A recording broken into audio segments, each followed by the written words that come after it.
अस्सलामुअलैकुम एवरीवन, कैसे हैं आप सब। I hope you all are doing well. आज की इस वीडियो में हम गोल्ड मार्केट का वीकली एनालिसिस करेंगे और देखेंगे कि कमिंग वीक में गोल्ड मार्केट बुलिश रहेगी, बेरिश रहेगी, रिवर्सल करेगी, किस डायरेक्शन में मूव करेगी। वीडियो स्टार्ट करने से पहले, जैसे कि आपको पता है, हम अपने पहले प्रीवियस वीक के एनालिसिस की एक्यूरेसी दिखाते हैं, देन हम आगे मूव करते हैं। तो आइए पहले हम देखते हैं कि प्रीवियस वीक के एनालिसिस में हमने क्या बोला और क्या हुआ। जी, तो ये प्रीवियस वीडियो की एनालिसिस की हमारी वीडियो है, जिसमें हम बता रहे हैं कि ये कैंडल इस टाइम, ये वाली जो आप कैंडल देख रहे हैं वो ये है। ठीक है, ये मार्केट यहाँ पे थी और हम क्लियरली बता रहे हैं कि मार्केट के ये ऊपर लिक्विडिटी पड़ी है, मार्केट ने ये लिक्विडिटी उड़ाने जाना है। और एग्जैक्टली अगर आप देखें तो मार्केट ने वही बिहेव किया है, मार्केट ने ऊपर गई और वो लिक्विडिटी उड़ा चुकी है। ये था मंथली की। ठीक है, मंथली में जैसा कि हमने एक्सप्लेन किया था, एग्जैक्टली वैसे ही मार्केट ने बिहेव किया है। अब हम कमिंग वीक के अपने एनालिसिस को स्टार्ट करते हैं। एनालिसिस स्टार्ट करने से पहले अगर आपने अभी तक हमारा चैनल को सब्सक्राइब नहीं किया, आप सब्सक्राइब कीजिए, लाइक कीजिए और अपनी फॉरेक्स की दुनिया के लोगों के साथ शेयर कीजिए, ताकि आप लोग भी हमारे साथ मिलकर प्रॉफिट बना सकें। जी, तो अगर हम मंथली की बात करें तो दिसंबर, जैसे कि आपको पता है, दिसंबर में वॉल्यूम इतना ज़्यादा नहीं होता मार्केट में, लेकिन मार्केट मूव करती है और सम टाइम अच्छा खासा मूव कर जाती है। अगर हम प्रीवियस दिसंबर की कैंडल देखें तो वो ये है। ठीक है, और आपको देखने में लग रहा होगा मार्केट ने दिसंबर की फर्स्ट डे ऑलमोस्ट 80% कैंडल बना दी है। मार्केट ने फर्स्ट डे ऑलमोस्ट 80% कैंडल बना दी। और अभी ये फर्स्ट डे था। एक्चुअली ये क्यों हुआ, ये एक्चुअली जैसा कि आपको बताते हैं कि वीकली क्लोजिंग मार्केट ने सारा कुछ हफ्ते का लेना होता है जो आपने कमाया है। तो इसीलिए ट्राई किया करें फ्राइडे को यूएस सेशन में आप ट्रेडिंग ना किया जी करें। ये बार बार हम अपनी वीडियोस में बताते हैं। सो अब मैं जो कमिंग वीक में देख रहा हूँ मार्केट को ऑलमोस्ट 2100 तक देख रहा हूँ। और 2100 से फिर मुझे थोड़ी सी रिजेक्शन नज़र आ रही है, क्योंकि मार्केट अब कभी भी इस तरह मूव नहीं करती कि अप अप अप और सिर्फ अप की डायरेक्शन में ही मूव करती जाए। ठीक है, मार्केट के भी कुछ रूल्स रेगुलेशंस हैं। तो मैं मार्केट को अगले वीक में रेंज में देख रहा हूँ। ठीक है, और वो किस तरह की रेंज है वो मैं आपको H1 में जाके इजीली समझाऊंगा। ये थी थोड़ा मंथली का एनालिसिस। अगर अब हम यही बात करें वीकली का एनालिसिस, वीकली में भी हमने क्लियरली बताया था कि ये ऊपर लिक्विडिटी पड़ी हुई है। ठीक है, मार्केट ने ये लिक्विडिटी को उड़ाने जाना है। मार्केट 3 से 4 बार मार्केट ने क्या किया है, सिर्फ इस पॉइंट को टच किया और क्लोजिंग नीचे दी। लेकिन इस बार मार्केट ने एक अच्छी खासी क्लोजिंग दी है, जो कि आपको याद होगा प्रीवियस में हमें वो क्लोजिंग यहाँ पे देखने को मिली थी और उसके बाद मार्केट का बिहेवियर आपके सामने ही था। ठीक है, इसलिए अब मज़ीद हम मार्केट को बाय की कोशिश नहीं करेंगे। करेंगे, लेकिन कब करेंगे, मार्केट को थोड़ा डाउन आने दें या मार्केट को थोड़ा और अप जाने दें। अप जाएगी, 5 मिनट का स्ट्रक्चर शिफ्ट करेगी, फिर हम सेल करेंगे। जो कमिंग वीक की मैं कैंडल देख रहा हूँ, अगर मैं आपको यहाँ पे बना के दिखाऊं तो मैं कुछ इस तरह की फील कर रहा हूँ कि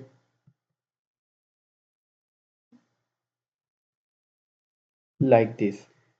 ठीक है, और थोड़ी सी वीक इसके ऊपर होगी और थोड़ी सी नीचे होगी। मींस कि इस एरिए में मार्केट क्या करेगी, अपनी रेंज को मेंटेन रखेगी। एग्जैक्टली इस रेंज में मार्केट रहेगी। ऑलमोस्ट 21, ऊपर से 2100 आप कर लें और नीचे से आप कर लें कोई 2060, इस रेंज में मार्केट को रहना चाहिए। ठीक है, आई होप आपको वीकली का एनालिसिस भी क्लियर हो गया होगा। अगर हम अब डेली की बात करें, दिल्ली में मार्केट ने क्या किया, सबसे पहले अपना change of character, then down को चेंज ऑफ करेक्टर जिसको हम इंड्यूसमेंट भी कहते हैं, देन अगेन उसने ऊपर को चेंज ऑफ करेक्टर दिया। चेंज ऑफ करेक्टर देने के बाद मार्केट ने अभी तक अपना हाई कंफर्म नहीं किया और हमें एक नया ऑर्डर ब्लॉक दे दिया। ऑर्डर ब्लॉक के फ़ौरन नीचे हमारे पास सपोर्ट भी कम रेजिस्टेंस का एरिया है और उससे नीचे हमारे पास एक हमारी अच्छी डिमांड पड़ी हुई है। लेकिन मार्केट जब भी एक बड़ी रेंज की कैंडल क्लोजिंग करती है तो उससे द वेरी नेक्स्ट डे वो रेंज में रहती है। सो मंडे, ट्यूसडे, वेडनेसडे, ये 3 दिन मार्केट क्या करेगी, एक रेंज में रहेगी। मार्केट क्या करेगी, एक रेंज में रहेगी। स्मॉल उसकी रेंज होगी अपवर्ड डायरेक्शन में और स्मॉल होगी उसकी डाउनवर्ड डायरेक्शन में, एक रेंज होगी। ठीक है, अगर हम यही एनालिसिस अपना H4 में देखें, H4 में जैसे कि आपको पता है कि एक पैरेलल चैनल बन रहा है जिसमें मार्केट उसको फुली रिस्पेक्ट दे रही है, और अगेन मार्केट ने जो यहाँ से 2007-5 से रिजेक्शन ली है, वो किस बेस पे लिया है? सिर्फ और सिर्फ इसी बेस पे लिया कि वो पैरेलल चैनल को के टॉप को उसने टच कर लिया था। लेकिन हमने फ्राइडे को, जैसे कि आपको पता है, यूएस सेशन में ट्रेडिंग नहीं करते। कल मार्केट ने H4 में भी हमें ब्रेक ऑफ स्ट्रक्चर दे दिया। ब्रेक ऑफ स्ट्रक्चर देने के बाद अब मैं हम क्या करेंगे, इस एरिया का वेट करेंगे। इस एरिया में हमें एक अच्छी बाय मिल सकती है। अगर इस एरिया को मार्केट ब्रेक कर देती है डाउन की तरफ, देन मार्केट सेल का ट्रेंड, मार्केट का क्या हो जाएगा, सेल का ट्रेंड स्टार्ट हो जाएगा और मार्केट एक डाउनवर्ड अच्छी खासी ट्रेंड सेल में जाएगी। लेकिन मैं फिर वही बात कहूँगा कि मुझे कमिंग वीक में market, coming at least Tuesday, Monday, Tuesday और वेडनेसडे डे में मार्केट इस एरिया से ज़्यादा नज़र नहीं आ रही। ठीक है, इस एरिया में ही मार्केट बस कैंडल बनाएगी, जैसे कि मार्केट ने ये किया। इस एरिया का भी मैंने आपको बता दिया था कि मार्केट जब एक अच्छा खासा पंप ले लेती है तो मार्केट का ये रूल नहीं है कि सिर्फ अप एंड अप ही जाती जाए। मैंने तब भी बोला था कि मार्केट इस रेंज में करके क्या करेगी, रेंज हो जाएगी, और एग्जैक्टली वो ही हुआ। ऑलमोस्ट 3 से 4 दिन मार्केट ने उसी रेंज को मेंटेन रखा और कल जाके उस रेंज का ब्रेकआउट किया और अच्छा खासा फिर हमें ब्रेकआउट करके वो ऊपर गई है। जिसको हमारी ये स्ट्रक्चर बेस्ड ट्रेडिंग समझ आती है ना, अभी मैं आपको उस बेनिफिट बताता हूँ कि फ्राइडे वाले दिन ये स्ट्रक्चर बेस्ड ट्रेडिंग ने कैसे काम किया। ठीक है, आपको मैं अभी दिखाऊंगा थोड़ा वीडियो के एंड पे, वीकली एनालिसिस हमारा कंप्लीट हो जाए तो मैं आपको दिखाता हूँ। जी, तो आई होप आपको H4 में भी एक रेंज क्लियर होगी होगी जो कि मैंने आपको बताई है। अब हम चलते हैं अपने H1 की तरफ। जी, तो H1 में अगर हम देखें, प्रॉपर चैनल हमने ड्रा किया हुआ है। ठीक है, चैनल ड्रा करने के बाद मार्केट ने क्या किया, एक हमें अच्छा इवनिंग स्टार दिया। ठीक है, इवनिंग स्टार दे के डाउन आए, लोगों ने यहाँ से सेल लगा दी और मार्केट ने उसी टाइम हमें क्या दिया, एक अच्छा मॉर्निंग स्टार दिया। मॉर्निंग स्टार दे के ये मार्केट अपवर्ड गई और अच्छा खासा उसने मूव किया और हमारे चैनल को टच करके, ठीक है, यहाँ से हमने सेल ली, लेकिन डेमो अकाउंट पे। क्यों, हमारे रूल्स के अगेंस्ट थी उस टाइम ट्रेडिंग करना। हमने डेमो अकाउंट पे सेल ली अपने मोटिवेशन को, अपने एनालिसिस को अप्रिशिएट करने के लिए। सिर्फ यहाँ से हमने सेल ली 2074 से और एसएल रखा था 2077, और अल्हम्दुलिल्लाह हमें कितना प्रॉफिट मिला, ऑलमोस्ट 100 पिप्स हमें यहाँ पे प्रॉफिट हमने बुक किया। ठीक है, और इसी के साथ साथ H1 में भी मार्केट ने एक रेंज को मेंटेन रखा और क्या किया, ब्रेक ऑफ स्ट्रक्चर दे दिया। अब ब्रेक ऑफ स्ट्रक्चर के बाद हमें पता है कि हमारा ट्रेंड अभी भी कहाँ पे है, अपवर्ड डायरेक्शन में ही शिफ्ट हो गया है।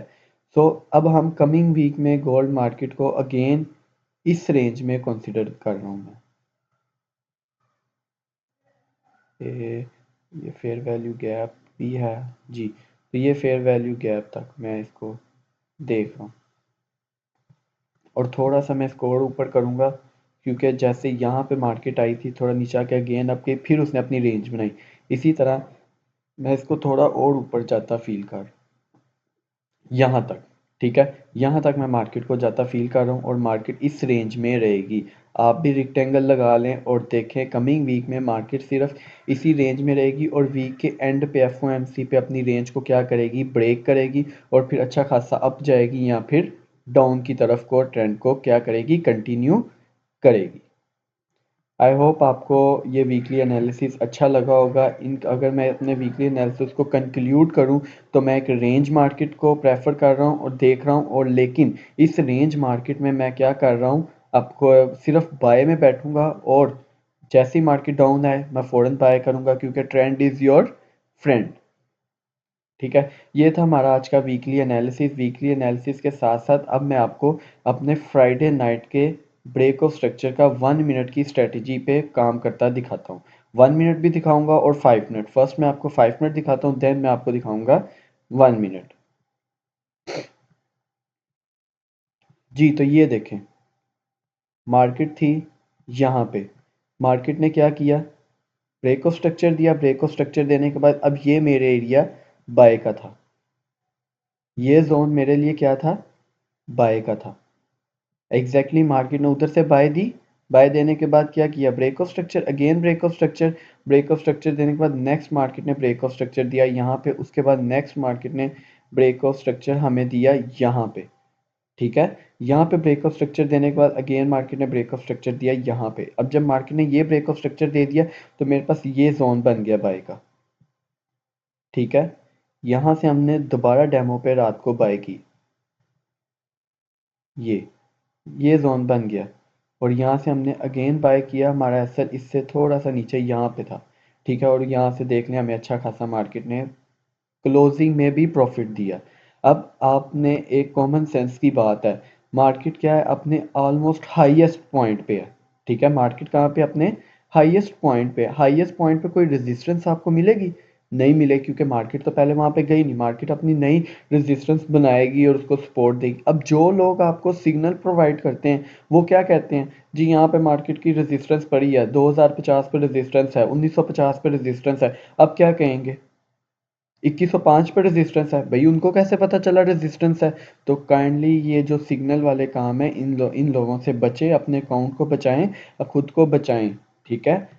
कॉमन सेंस वाली बात है, लेकिन वो लोग अभी भी यही करेंगे कि जी यहाँ पे सिग्नल, यहाँ पे मार्केट क्या करेगी, रेजिस्टेंस का है, जी यहाँ पे रेजिस्टेंस है। भाई उनको कैसे पता चला रेजिस्टेंस है? मार्केट तो फर्स्ट टाइम वहां पे जा रही है। मार्केट अब अपनी रेजिस्टेंस और सपोर्ट को वहां पे क्रिएट करेगी, ठीक है। और 2100 मार्केट का मस्ट है, इधर मैं लिख देता हूँ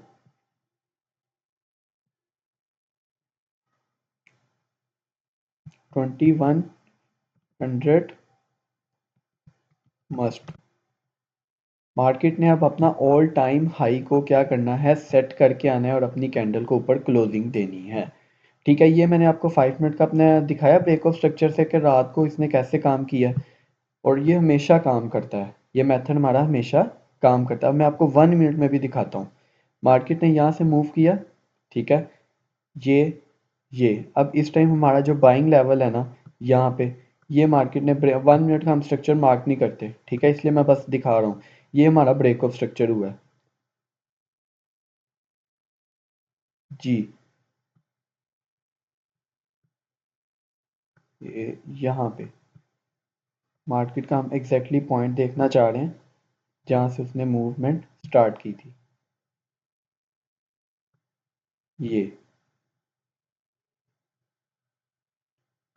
ये रही वो पॉइंट। मार्केट ने क्या किया हमारे साथ, क्या बनाया मार्केट ने, 1 2 3, ठीक है। मार्केट ने 1 2 3 किया, 1 2 3 करने के बाद ये रही हमारी डिमांड, जो मैंने आपको 5 मिनट में भी दिखाई है। ये यहाँ से मार्केट गई प्रॉफिट में, उसके बाद अगेन ये ब्रेक ऑफ स्ट्रक्चर हुआ, अगेन ये ब्रेक ऑफ स्ट्रक्चर हुआ, ये ब्रेक ऑफ स्ट्रक्चर हुआ तो मार्केट ने सपोर्ट बिकम रेजिस्टेंस से रिजेक्शन ली। अगेन ये ब्रेक ऑफ स्ट्रक्चर हुआ तो ये हमारी डिमांड से मार्केट अगेन ऊपर गई। उसके बाद नेक्स्ट जो हमारा ब्रेक ऑफ स्ट्रक्चर हुआ वो यहाँ पे हुआ है, ठीक है। इसके बाद ब्रेक ऑफ स्ट्रक्चर होने के बाद मार्केट देखें ये अपनी डिमांड से अगेन ऊपर गई, ठीक है। और मार्केट ने यहाँ से अगेन ऊपर गई और सिर्फ ऊपर ही गई है, वापस नीचे नहीं आई। ये चीज़ है हमारे एनालिसिस, हमारा method of trading, structure based trading के बेनिफिट। आई होप आपको ये चीज़ें समझ लगी होंगी और हमारा वीकली एनालिसिस भी समझ लग गया होगा। मिलते हैं अगली वीडियो में, तब तक के लिए अल्लाह हाफिज़। जाने से पहले हमारे चैनल को सब्सक्राइब कीजिए, लाइक कीजिए और अपनी फॉरेक्स की दुनिया के लोगों के साथ शेयर करना ना भूलिए।